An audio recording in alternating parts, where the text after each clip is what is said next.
online broadcast network, AFTERBUZZ TV. Over 20 million weekly downloads in over 150 countries, and your number one source for after-show entertainment.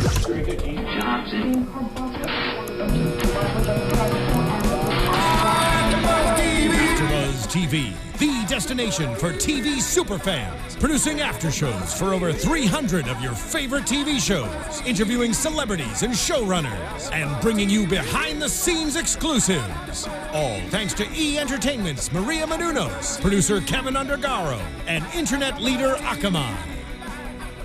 Now, let the buzz begin!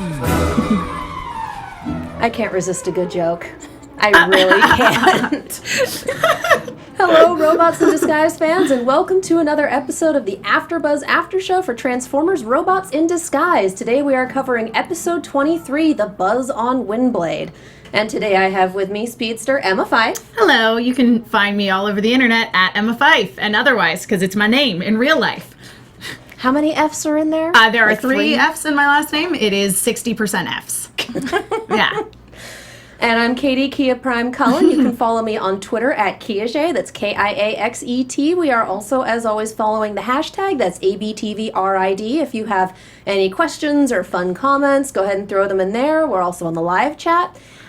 You may have noticed that we are once again missing Alexis the Wrecker Taurus and Megan, Lord Megantron Salinas. They will hopefully be back next week. I think I miss them. And we have a very, very special guest with us today. We have Mairghread Scott, creator of Windblade and writer of the comics and this episode. Hi, everyone. How's it going? Gotta love that Thank studio you so much audience. for coming on. Yes. I'm telling you, after doing a panel for a live audience, coming back to the can clapping is weird. So what did we think of this episode? Oh, man. Listen, I just felt that there were all kinds of relatable female stories happening in this episode. More so than we see in an average episode of Transformers, mostly because, I don't know, there were two female characters in this episode. It was awesome. I loved it. There were four. God. Yeah, there were four, actually. Yeah, the villain was a bad guy, And the pilot. And the pilot was a woman That's as well. right. Who's the fourth? Who's the fourth? We can almost never get female incidentals. Yeah. Really? So I'm just gonna sidetrack for a second. I'm sorry. There's gonna be a lot of feminist agenda in this episode, probably. Do it. So I don't know how many of you are familiar with Gina Davis's fix for Hollywood, where basically she said take, half the characters in your script, your plumbers, your pilots, your police officers, and just make them women. You don't have to do anything else. Literally just make that character woman. And that's how I felt about the pilot in this episode, and it was awesome. Yes. That's actually a really big struggle in animation because, especially with minor characters, any minor speaking character is going to be voiced by someone in the primary cast. So unless, usually your cast has one, maybe two women, unless they're extremely versatile. Right. It's incredibly difficult as a writer you can't have female incidentals unless you voice them by a male cast member, because there's no way you can ask a studio to come in and pay someone to say, garbage truck delivery person. Can you just exactly? Wait, garbage truck delivery person? That's here's your garbage truck. Yeah. I'm a garbage truck. Yeah, no, I know. There's what you mean, jobs though. for everyone.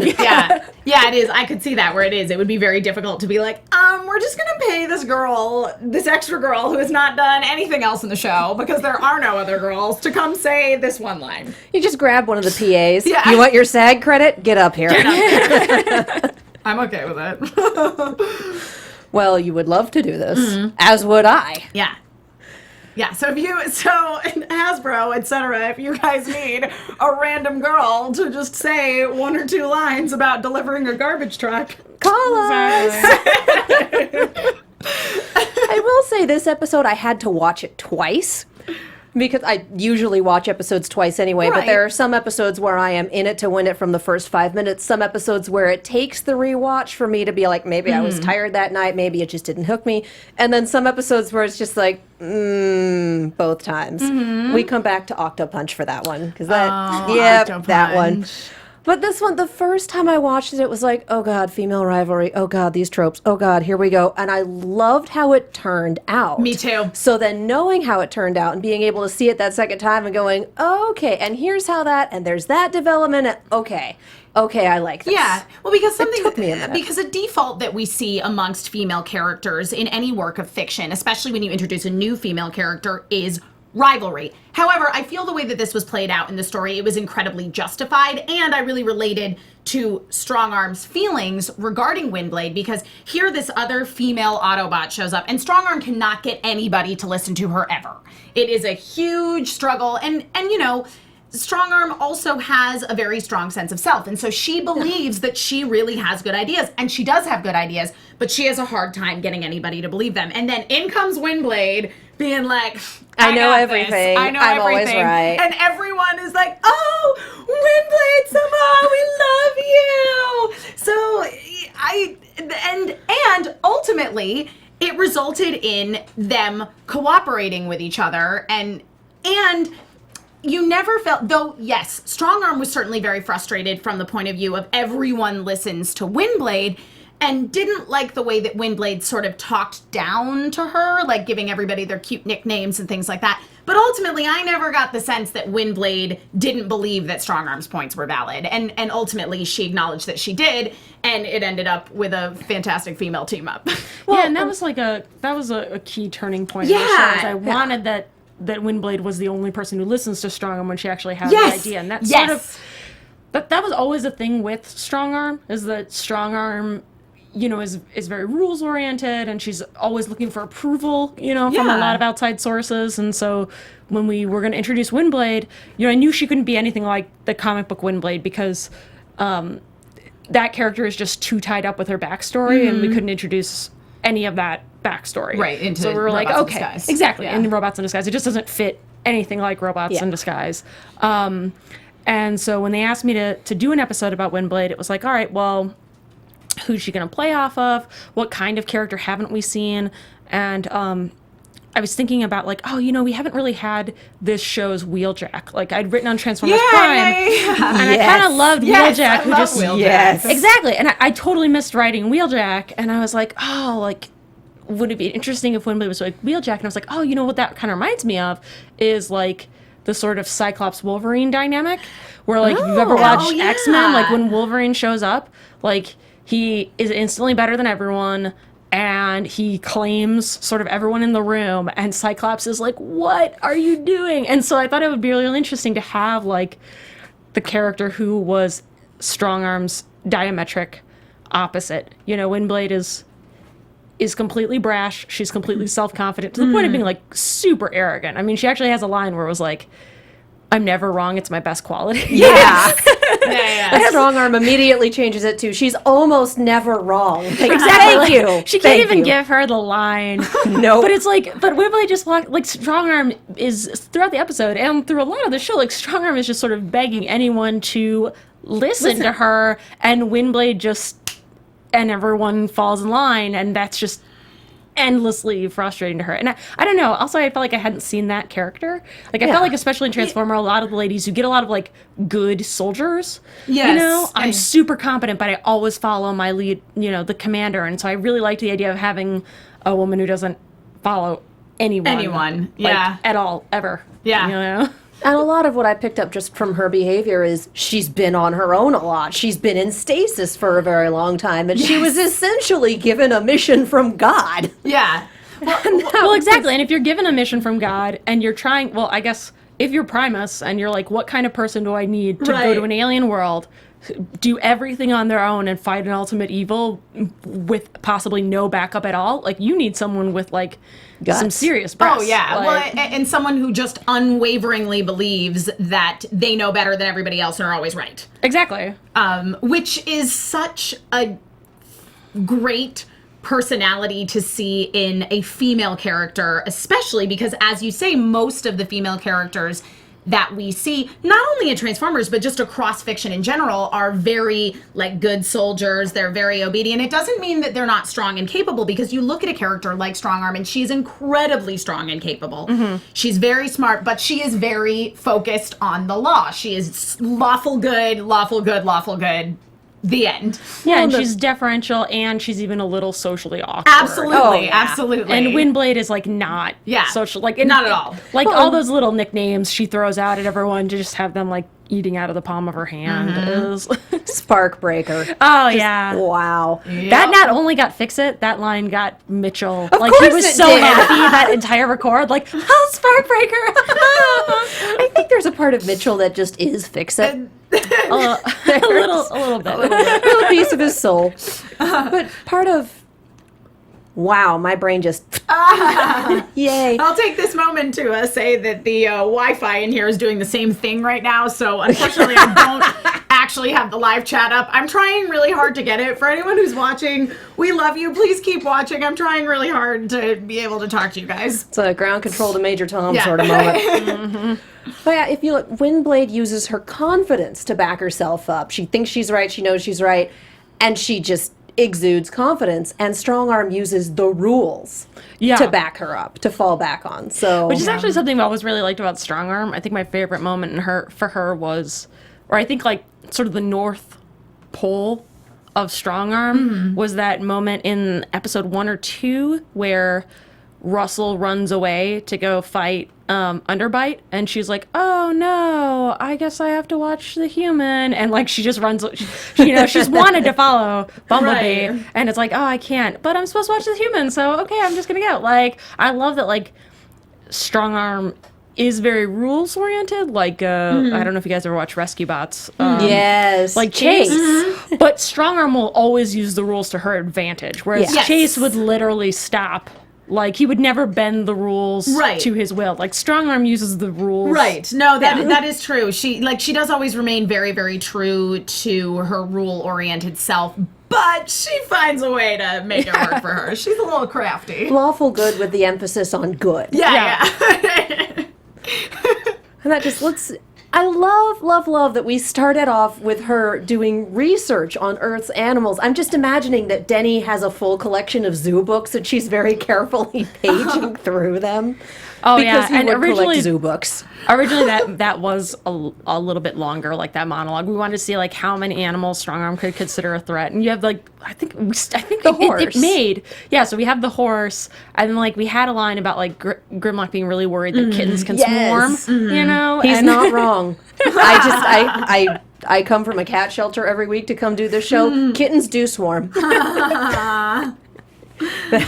That's anyone who has ever worked with a litter of very enthusiastic kittens can tell you. It's kind of like later on when the humans are attempting to fight the bots, and it's like, well, this isn't really going to cause any damage, but I can't step on them, and that kind of hurts a little. It's like that. That's exact. So yeah, kittens do swarm. That was my favorite acting moment in this episode, was the fact that they then just, like, sort of have to shuffle. Like, they're tiptoe just through the shuffling tulips there. Through, like, don't poke at us, please. And then just drift kind of, this is super difficult. Yeah. Be like, yeah, doing the right thing usually is just kind of cavalier, like, this is not the weirdest thing that's ever happened to me.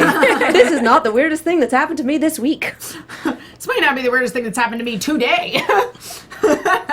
I think I'll give him today, but then again, we did have the question about kittens swarming. Yeah. There you go. And I love the little rocking horse, and this is personal nostalgia. We had one of those when I was a little kid. Oh. I named it Smith, and my parents had to keep replacing the rubber feet on the bottom because I would ride it so long and so hard it would cut holes in the carpet. We opened up on that, and I Nice. immediately went, oh, it's Smith. Oh. Immediate connection to this. So I loved her doing research, and I loved that it came back around. That it Yeah. wasn't as useless as everyone else seemed to think it was. Yeah. Especially since we're doing research on horses. Well, they're not usually violent. Neither are stags. Right. Thunderhoof. Guys. Yeah. Guys. Anyone who's listening should really be watching YouTube. There's lots of facial expressions and gestures. And, a couple of fun things on the table that we will talk about a little later. ooh. And everyone who's listening on iTunes is like, what? What? Go to YouTube. Cliffhangers. So we have Sideswipe who decides that the only real way to do training is to do training because he's a speedster and this is how they think. You know I love you, but you know it's true. Yeah, yeah. If you're gonna, there's no other way of training than actual training. So Yeah, but it didn't really strike me as training so much as it was an Attack on Titan through the trees montage. it was perfect. Is basically what you're saying. Flying through the trees, strike a pose. Yeah. And then he comes across I think it was a puma. I think it was Decepticon? a puma. Yeah, it was a puma or a mountain lion. Or, It's a That's cat the of same some thing. kind. Well, yeah, you that is the know, same thing. There's small variations. Pumas, cougars, and mountain lions are the same animal. Okay. And catamounts. And catamounts, really. There's 4. Yeah. I learned something new. Bobcat's it's a good day. different thing, though. Yes. Yeah. I would love to confirm that, but the internet is still just... No, they it's a are. sad That was time. just kind of one of Yeah. those thanks moments. So are squirrels. Yep, and chinchillas. So are squirrel. Okay, we are. I'm surprised that the off-topic button has not been hit yet. You know, it's funny.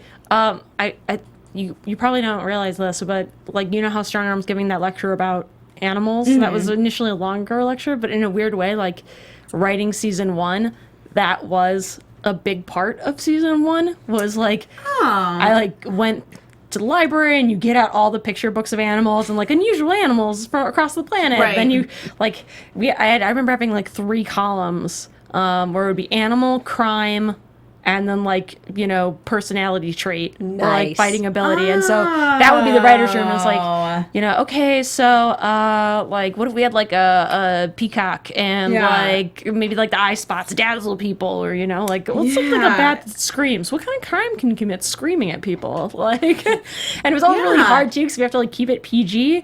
Yeah. So it has to be a crime bad enough that you were sent to prison for basically ever, but not so bad that it was questionable would be- content for children. exactly, Yeah. yeah. But there's definitely some horrific implications in some of those.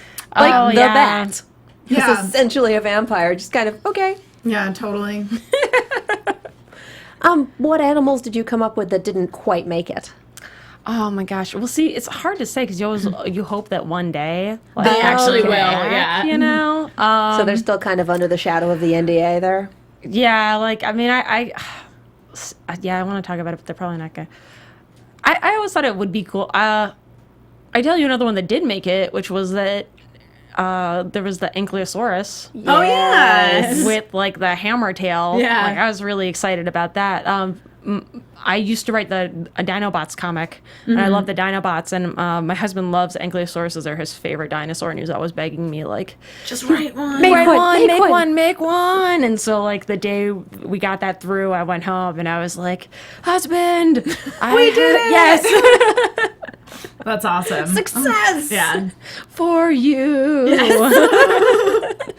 So sure that's, he was. yeah, so that's how you went through the creation of the Decepticons in this, which makes perfect sense because they are all largely animal based. Can you talk a little about the creation of the actual character of Windblade, who was a big focus in this episode? Because we were Yes. chatting a little about it before. Oh, yeah. We started the show, and I thought it was really interesting.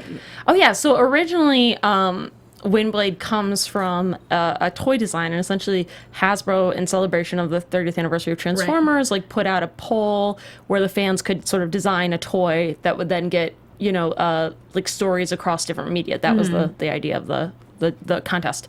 And then fans realized that one of the things, so you could vote like Autobot, Decepticon, like Jet, tank, like that kind of thing. Right, vehicle mode. Yeah, like are they a knight? Are they like a ninja or something like that? And the fans noticed that one of the things you couldn't vote on was is it a boy or a girl? And so they started a petition like, hey, we'd like to add that to the poll. And so Hasbro added it, and girl won by like a landslide. And so they designed Windblade, and they wanted to put her in the comics. And so I was hired to essentially, she was completely designed as a toy, like her look visually, but she didn't have any character. So I sort of had to build her backward into a character. Right. which was really fun.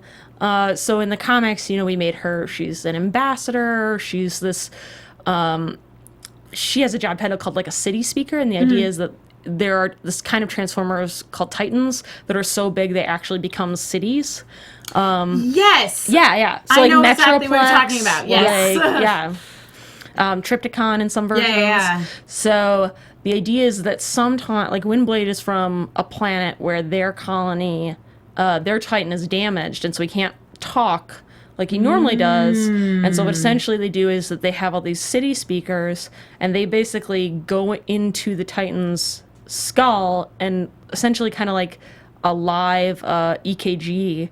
Like they read the electrical impulses on the Titan's brain to tell you what the Titan is thinking, and that's how they keep their cities running. And so when Windblade in the comic books comes to Cybertron, the last city on Cybertron is Iacon, and most of Iacon is made up of a really damaged Metroplex. And so her job is to try and repair Metroplex and to let people know, what Metroplex's needs and what he's thinking and feeling and things like that. So she's like a very warm character and a very hopeful character and a very, she's all about building bridges, Right. And of course, like her main villain in the comic book is Starscream, who's also all about building bridges. The joke we always have is that the problem with Windblade is that Windblade wants to trust Starscream, and Starscream wants Windblade to trust him. And that's the tension. But Starscream. Oh, that would be a problem, wouldn't it? That is fascinating. Yeah. Yeah. That's the other weird thing, too, because Starscream runs Cybertron in the comics. Right. But he's actually not a bad leader. Like, he's a bad person. Right. But he's not always a bad leader. And so, but obviously Windblade in the cartoon, I decided to sort of make her the think of her as like Sarah Connor from T2 versus Sarah Connor from T1. Yeah. She definitely swept in like that. She sure did. Oh yeah. And then immediately mistook Sideswipe for a Decepticon. I know. Powers of observation. The symbol's literally right there. Well, no, but that's why he lands in the mud. True. He was covered in mud at the time. He's covered in mud, and she's like, And also not willing to Stabby stab. listen. It's again, it goes with the being on your That's your own, flaw. only seeing cons. You're your own authority. Right. And the personality of I always know what's best and I know what's right. Exactly. well, and that is the one thing that I try and play with, because I know, like I knew writing Windblade I was going to get like, oh, she's a Mary Sue and stuff, but actually she's really Capable. arrogant, but that is her flaw, is that she's really arrogant. Like, that can be a character flaw. Yeah. So I always find it really interesting how people react to Windblade versus how they view, like, the kind of person that she is. Yeah, no, because she was very arrogant and she certainly was very strong, but I definitely still saw her as flawed. Oh yeah. Oh, yeah. Well, and She's we crazy have flawed. more than one woman on screen, so we don't have to have one character representing the entire gender. Yeah. So we can have people with flaws. Yeah. And That's it's nice. wonderful. Yeah. This is why Mad Max was such a good movie. Well, and it just and I think that just That was having such a good movie. having the other Actually, my I don't know if you guys know this, but my artist on Transformers Windblade right now, she has like a poster that's Optimus Prime turning into the War Rig. What? Like, cool. yeah. Oh, that's awesome. I want to see this. Oh It's my really good. gosh. Yeah, Corin Howell. Okay. Like, yeah, if you look her up. Wow. Phenomenal. Yeah. I think my brain just... Yeah. No, but I mean, basically, what I was saying is I think that having the other female bot on screen with Strongarm just also made Strongarm that much more endearing and interesting as a character. Yeah. Because once again, it's like you don't have to have a single female representing the entire gender. So we're able to appreciate more of the nuances and flaws of these characters that, even though they are bots, make them human, if you will, and likable. Because we were also going into Strongarm's jealousy. Yeah, oh, totally. Like, she definitely wants the attention that Windblade's getting. She definitely wants people to listen to her, and someone just waltzing in effortlessly and charming everyone is just... Yeah. And it makes sense, because we've all known that person. Yep. You try so hard to get your idea heard, and then someone walks in and says exactly what you've been saying in 5 words or less, and everyone goes, that That's one. it. It's like, but I've been saying that. Yep. for the past 5 weeks. Yep. So yeah, we've all been there, and it's super relatable. Yeah. I think particularly as a girl. I don't know. Yes! We get talked over so much. Yes. So much. Yep. Now, on that note, I'm going to take a minute and talk to you guys about iTunes. And I know some of you have heard this before, but you're going to hear it again because this is how we keep the lights on in the studio. Thank you so much for watching, for reviewing, for tweeting us. For those of you that do fan art, holy cow, you guys are a talented bunch. Thank you for that. And we'd really appreciate it if you would head to iTunes, like, subscribe, comment, all that fun stuff, because when you rate us 5 stars and when you leave reviews saying how much you enjoy listening to this podcast, it lets our producers know, hey, people like hearing about these women talk about giant robots. Let's continue to have them talk about giant robots. And then agents and talent bookers and whatnot look at that and go, oh, I should bring my person to this show. People like it. And that's how we get wonderful guests. So yeah, if you like what we're doing, if you would like us to keep doing it, please follow us on Twitter, please subscribe on iTunes, leave us a rating, leave us a comment, all of that fun stuff. Let us know you love us because we sure as hell love you guys. We do. It's true. Now let's talk about the villain, Yeah. whose name I had to listen to 4 times before I could figure it out. It was based on the buzzing sound. It right? was, but it was Zizza. like, is it Zizza? Is it? I think there's an actual word that's Zizix. Okay. Like it's either a word or a name of something. So All right. I got my wires crossed at Sure. one point. Totally. You're nodding like I'm crazy. I don't know. I believe you. As I say, I would love to confirm on the internet, but the internet doesn't like me right now. Oh no! Is your phone working or is your phone? My phone's far away. I'm being really diligent. If we have our phones here and on broadcast, you have to put them in airplane mode because they will interfere with the microphones and they create scary buzzing noises. And so Yeah. I just don't. I'm just in a dark hole right now. It's very strange. She's very sad. And you guys, if I know we don't have the live chat working too hot right now, but get on Twitter. I'm following the hashtag if you want to pop in on the conversation. It's ABTVRID, the Yeah. usual. But yeah, let's talk about this queen bee that we have going on. Because having humans as what looks like the initial villains for this episode was kind of a shock. Yeah. It was cool. I mean, once again, this is something that I think we've talked about a lot on this show is that I like how much the humans get to do. Yeah. And it was kind of fun to see even though granted they were brainwashed, but they got to be the bad guys. And it was neat. Well, we were always trying to figure out how many humans we could introduce, 'cause Right, especially being so close to Crown City, and you're always trying to figure out every time you introduce a human to an Autobot, you have to figure out how to get rid of that memory, Yeah. So I loved the comment about hallucinations. When Fix-It was talking to the pilot. That was extremely forward thinking. Holy cow, I'm impressed. Yeah. I loved and I liked Zizza's whole story about how she had the ability to hypnotize people and she had tried to create this regime in the past And that it just with wore bots. off. Exactly, and it just wore off. And that whole idea of the queen bee, I mean, it was very much, and it was thought out really well scientifically to the point that Strong Arm, because she had been researching animals, was able to go, oh, they're acting like bees. I did do an unusual amount of research into airports and bee society and things like that. And it just has me imagining Strong Arm on her downtime. She's gotten a computer that's connected to the internet and is just reading Wikipedia. Oh yeah, or I'm sure something. Strong Arm has a database of Earth animals and possible attacks. That they could. She's prepping. Yeah. She's ready. Yeah. And just knowing that about the airport, too. I would imagine that a lot of people watching the show didn't know that about the airports. The airports keeping have to have a coolant truck, or Yeah. like a foam truck to, Yeah. Yeah. So that was really And actually, impressive. I think someone actually was like, why did they have pitchforks? But actually, many small airports, as my husband pointed out, like he used to fly into small airports, they actually will put hay on the runway to absorb water. Oh. And use it like as like buffers Interesting. and things like that. I did like when the humans grabbed all the pitchforks. Yeah, and then you get a Plus, that's pitchfork just wielding great. mob. It was.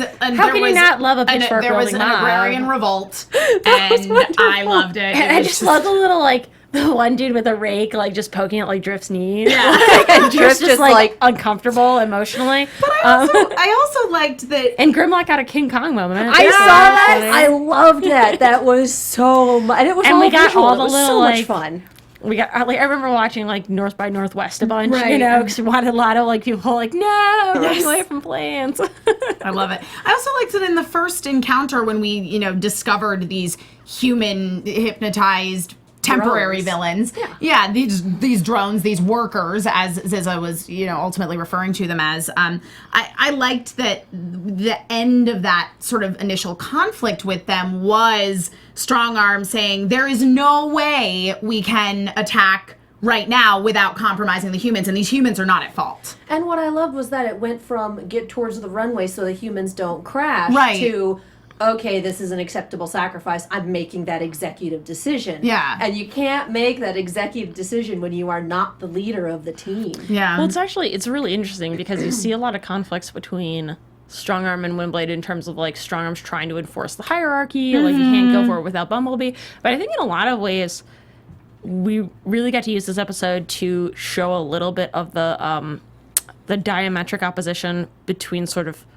a Transformers Prime mentality and like a Transformers Robots in Disguise mentality, where it's like we would never endanger humans ever, but like in Prime, like you had humans attacking people, like you had Mac. Yeah. Yeah, That was Yeah, well, because I terrifying. mean, in this show thus far, besides that one TV producer who was just kind of smarmy, that guy. for the most part, we've not seen malicious human characters. Yeah. Yeah, you've seen like very naive because like Thunderhoof had his sure. cult, Oh, yeah. basically. Yeah. Scientologist. cult. Yeah.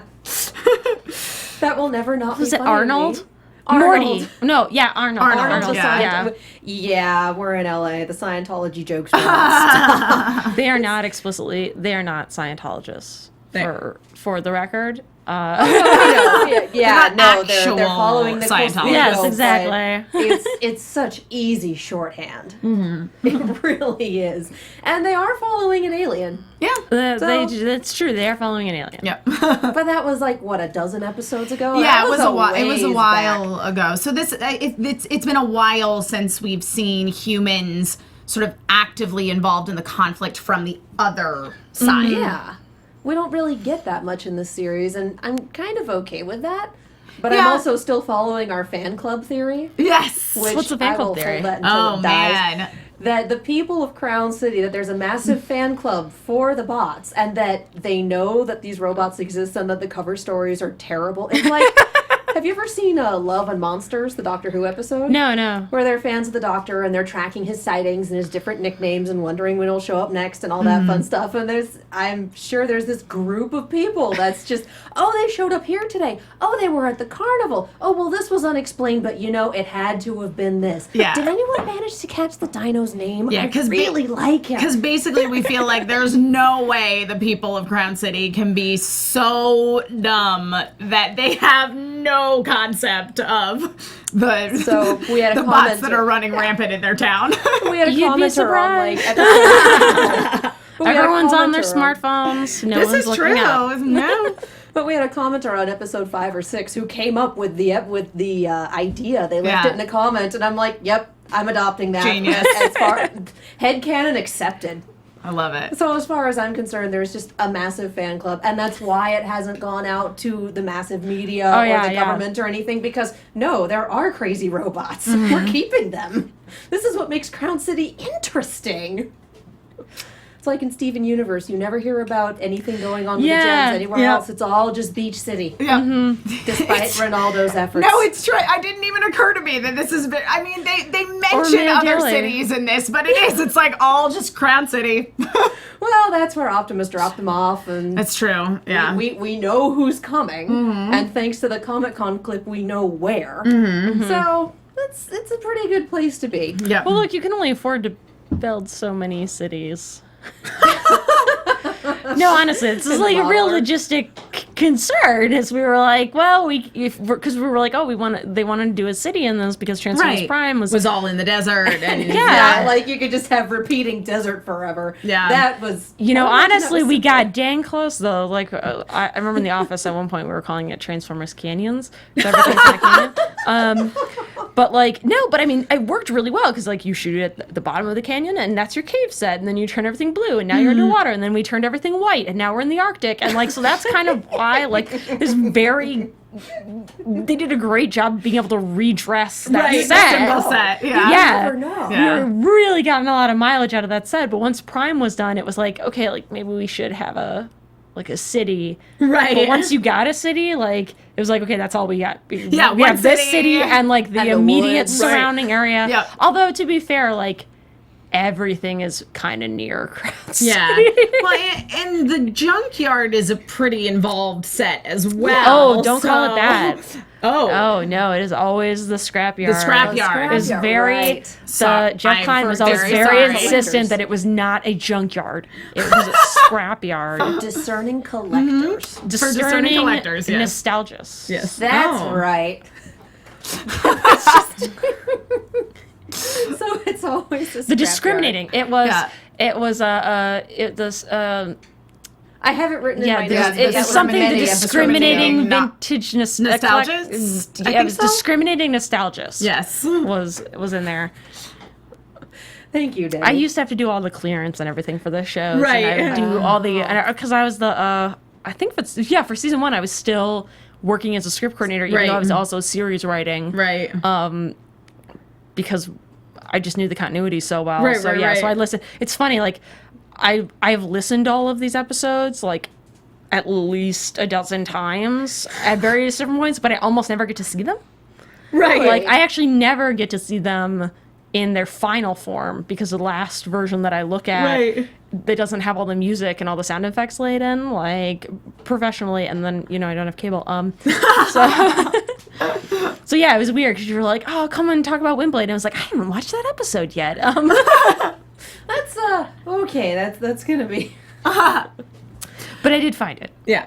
Oh, good. Well, and we've loved your insight so far. Yeah. It has been so much fun having Yeah. you on. And usually we have people come on that are like, how do you know so much about? Why do you know this so well? I know, So and, it's and you're yes. like, I got this. I I'm have a listened to all these professional. episodes 612 times. It actually says Transformers expert on my business cards. Like, let's go. I know this. I know Prime. I know all of this because I we'll love be it. asking these questions that like, but in Prime this happened and this built into this and that. So how about and have guests just like. Oh, I know. I always feel so bad for the actors because people are always like, "Why did you choose to say this?" And it's always like, "Because it was on the page." Because it was written. Yeah, and that's what they told me to say. But like, that's yeah, why there's it's all this fun. weird stuff like behind the scenes that you never know about, especially with like a brand of Transformers. Yeah. Like Do tell. Yeah, I was going to say, because it sounds to me, I mean, and certainly when, from a script coordinating point of view, you literally are there to make sure that the continuity is flawless. it's as good as we can possibly make it, and that everything gets through. Yeah, so like the big thing about this show is because we had so many new villains, we had like so much name clearance that had to Yeah. go through, but you had to clear all the names on the TV side and the toy side. Right. And they could never agree, you Yeah. know? So like any new character, like I remember like Drift's Minicons had we had to put through like 30 different names Wow. before we could finally get because we also wanted them to relate to each other, because they're a pair, Right. And but like we could never get like both pairings to pass both tests. Yes. And yeah, there was like, if you ever listen to like the audio archives, like it took us like probably 3 months. And then every time we thought we had a new name, like all the actors would have to say all the lines with their name in it again, and we'd like re-recorded like those lines forever and ever and ever. And it got to the point when we finally got their names, like no one can even remember what they were supposed to be called anymore. It's like, wait, who are they again? And I was like, oh, okay, yeah, because it was Ares and Jetstorm. That's what finally cleared, right? Jetstorm and Eraser and Dive Bomb Slipstream. Yeah, Eraser and Dive Bomb. Eraser and Fractures. and Fractures. Okay, so it's Minicons. yes, you're right. Eraser and Dive Bomb cleared for Fracture, Jetstorm and Slipstream. Yes, Yeah. exactly. Yeah. So yeah, 'cause that was. I loved Jetstorm and Slipstream in this my episode. God, they were By so the way, good. when Oh my they, gosh, when they, standing on each other's shoulder. Yeah, when I they were love so them cute. like they're tiny stealth bots. I know. Like, this is not the first When time they, that they've used them to go straight Yeah, over the radar, and it will not be the when they last. shorted the circuit out so that it started to get really hot in No, the cold, It started to yeah. get really Yeah, cold. shorted the heat Yeah, waves. shorted the heat. Exactly. Yeah, because she starts screaming the heat. Which, by the way, I totally love the idea that, like, because they stab it and then they fall over, and I like the idea that they're all metal and they've just stabbed this electrical box with a metal pole, and so it's like, and then it's like, And No, it was just the high great. five. That Like, was what it was. That high five. yes, so cute. oh my gosh, we just introduced like a planet of minicons. No. Stop In it. the comics, Oh. but they're all this specific type of minicon that's called Micromaster Combiner. So Okay. two of them become the front and back half of one vehicle. You know, so they always exist in pairs, and like it is the most adorable planet. Oh my Ever. God. Like I didn't think it was gonna be. I was like, oh, they're gonna be kind of cute, and I wanted to play up like some gags about like they're a lot shorter than everyone, so like they have to sign this contract on this table, and so like one of them just jumps on the other's shoulders my to like sign it. God. But like the artist started drawing the God. planet, and it's I the can't. planet of all these little minicons like holding hands because they, because it's always them and their sibling, and they're like, yay! Or something. I'm like, oh my god, this is the most adorable planet ever. I want it. Oh my God. I can't. I'm like, I can't. I had a meltdown about Bob the Minion the other day because he's so little and cute. And this is just, Are you gonna be okay? no. Oh my God. I need to go see this Combiner planet immediately. Me too. Oh my god, can we like take a vacation? I there? know. Yeah. Oh my Can we gosh, say yeah. tiny like they're not like our size? Exactly. Well, you Yeah, know. they're you're Yeah. they're our size. But Division. relative to That's what it's other Transformers, they are miniature. Tiny things that, oh my god, that just sounds adorable. they just draw them so cute. They look so cute the way they draw them. And it's so because it's Roger does them. Roger is Craig both Smith, Jetstorm yeah, and Slipstream. yeah, And Jetstorm it's and very Slipstream. Yeah, difficult to because do, they're too. teenagers. They're 2 to 3 years apart. And it's And difficult to do that Yeah. right. Yeah, and one is slightly hard. It is amazing to watch him do that Yeah. because he actually.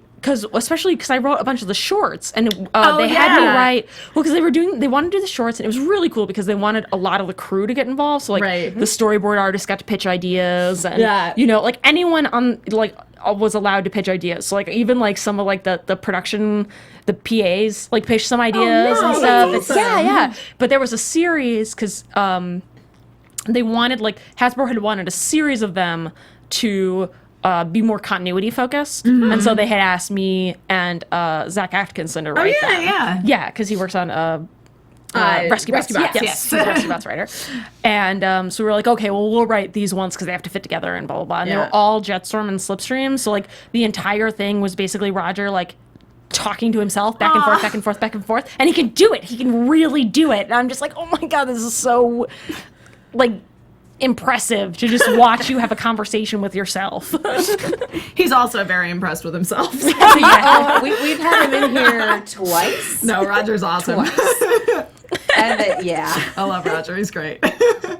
He's listening to this going, That's right. Mhm. Oh yeah. tell me more. Let's talk tell me more about how great I am. You should see. There was one. I forgot. There was one episode where Drift gave exposition once, and in the middle of the record, Mitchell was like, "Oh, so I see someone else is doing exposition now, huh? Just don't even need me anymore." I want the blooper reel for this series. I don't even need animation with it. I just want the audio bloopers Yep. of people flubbing their lines and I love swearing it. and improving things, and I want it. I want it. DVD extras. It was pretty awesome. Listen to me, Hasbro. DVD extras. I want it. And more female characters. That's always on the ballot. Is there anything else we want to cover for this episode? Because we're starting to get the wrap up. Oh, okay. Yeah, this was a great episode. It ended with a team up between Strongarm and Windblade that saved everybody, and Windblade admitted that she was wrong about trying to attack Zizza when all the humans were there because there was no way that they could have not harmed the humans. I love that the turning point for that was Strong Arm standing up for herself Yeah. and telling Windblade that no, you're wrong, it's unacceptable. Yeah. And then the mic drop of, and my name is Strong Arm. Just, dang, Oh, I did girl. want to bring up one thing. When Windblade made a rallying cry that was just as ridiculous as everything that B ever does, and they're like, What? No, it's a good rallying They're like, cry. oh Let's man, crank our it was pistons and cross some distance. yeah, it was. I like that rallying cry. I enjoy B it. has done ones that are just But as B good as has that. done They ones that get- are just as good, and everyone's always like, Nope. what's going on, Bumblebee? And she says that, and they're like, oh man, she's so cool. It's Windblade. She can do no wrong at that point. CB doesn't put enough conviction That's into true. his No, anymore. you're right. You're you right. know? Yeah. And you know she'll be back for the season finale. She will. It's like, I left. I'm back now. I love Yep, her. I that's can't the wait. thing. I need more. And there's more in this book that's on the table here. Yes. Things we should talk about. That's my transition into this. stuff on the table. So Mairghread's So I a come lovely bearing human being. grifts. Grifts, I know. Man, it's just not happening for me today. Just so you know, it's like It's the 100-degree studio. heat wave out, right? Yeah. Yeah, it's hot right now. outside So again. my brain's gone. So we have the Combiner Wars figures from San Diego Comic-Con. yeah, they were Comic-Con exclusive, yes? Yes, they're an SDCC exclusive. Beautiful. And Hasbro was great enough to send me one, and one of my friends actually worked for a website, and she gave me another, so I decided to give it to you. Oh, my And we goodness. are giving it to you guys. Yes. And We then should come up with the rules I for that know, one. we will. huh? We are going to come up with the rules for that contest. It's going to be great. You're going to have to put some effort in. Yeah. So let's say this week we'll meditate on that because we want to get the whole brain trust together, all four We of us, do. with We our do. powers combined. You just want to keep it yourselves. There is that too, but we're not going to. Like, send we us will, $20. Yes, send us $20. I almost kept the optimist that Roger brought, not going to lie.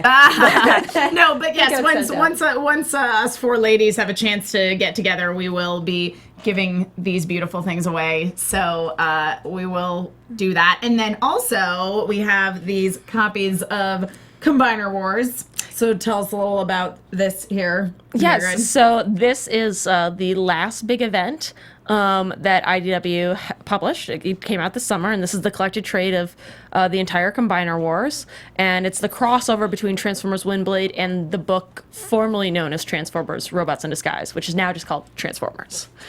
Because we have a Robots in Disguise comic that actually is with the show. Yes, Yes. yeah, with Priscilla and Georgia, who are killing it. That is a great comic. Yes. Like, but this is a little bit more grown up. It's a little bit more. I'm just Vanna Whiting. Yeah, exactly. this.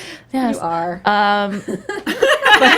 This was really fun. This is all about combiners fighting in lost colonies, and it'll totally get you up to speed to a lot of what we're doing right now. So Art is And we so have several beautiful. copies, and we will give those away to our runners-up. Yes. So keep an eye out. We'll talk about the rules next week, and Yeah. then maybe we'll give it away for the season finale. Oh, that's a great idea. Pretty good Done. season finale giveaway. Genius happening right here at this table.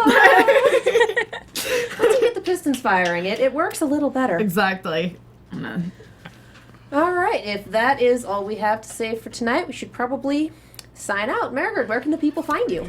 yeah, well, you can find me on Twitter at Mairghread Scott, and you can find me on Tumblr at mscottwrites, or my website mscottwriter.com.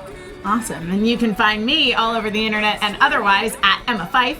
You can also find me on the Face Off After Show here at AfterBuzz TV. We do our show on Tuesday nights at 8 o'clock. And if you guys haven't seen it, I did an anatomy of a movie on Dragon Ball Z Resurrection F last week, and it was so much fun. It's awesome. And go watch it because we're trying to get our views to over 9,000.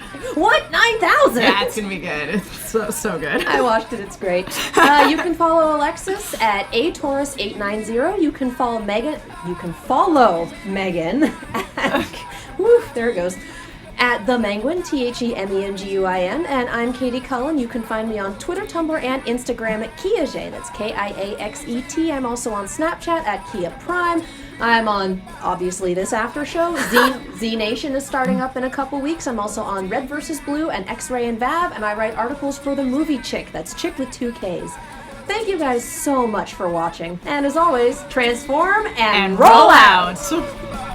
From executive producers Maria Menounos, Kevin Undergaro, Phil Svitek, and the entire AfterBuzz TV staff, we would like to thank you for listening to the AfterBuzz TV network.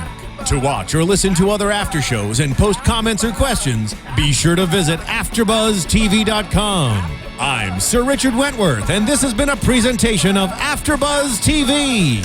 Buzz you later. The views expressed herein are those of the hosts only and do not necessarily reflect the views of AfterBuzz TV or its owners or principals.